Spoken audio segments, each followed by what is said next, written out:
આ તરફ કમોસમી વરસાદથી શાકભાજી પર પણ માઠી અસર વર્તાય છે। સુરતમાં શાકભાજી માર્કેટમાં અસર જોવા મળી રહી છે।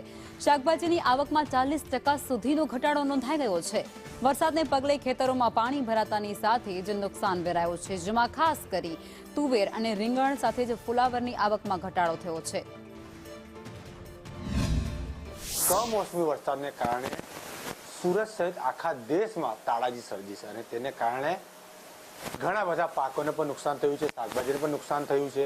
ત્યારે સુરતની એપીએમસી માર્કેટમાં કયા કયા શાકભાજીની આવક હવે ઘટી રહી છે અને કયા પ્રકારની હાલ સ્થિતિ છે, ત્યારે એપીએમસીના ડાયરેક્ટર આપણી સાથે ઉપસ્થિત છે બાબુભાઈ શેખ। બાબુભાઈ, જણાવજો હાલની પરિસ્થિતિ કયા પ્રકારની છે, કયા કયા જે પાકો છે, શાકભાજી છે, તેમાં ઘટાડો નોંધાયો છે? છેલ્લા 10-12 દિવસથી જે કમોસમી વરસાદ અને તે બી ભારે પ્રમાણમાં એ અને સમગ્ર દેશમાં આખા દેશને આવરી લીધો છે।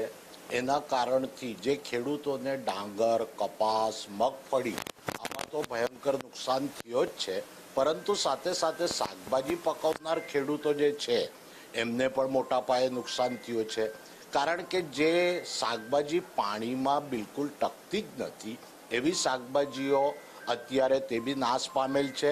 જે માલ હજી આવી રહ્યો છે, જે ઉપરવાસમાં જે ખેડૂતો છે જ્યાં ઉપરની બાજુ, તેઓ પોતાનો પાક હાલ મોકલી રહ્યા છે, પરંતુ આખો ને આખો જે કમોસમી વરસાદને જે માર ખેડૂતોને પડ્યો તેનો સીધી અસર એપીએમસી માર્કેટ પર જોવાઈ રહી છે। કેમેરામેન ભૂષણ ચૌધરી સાથે જયેન્દ્ર પાંડે।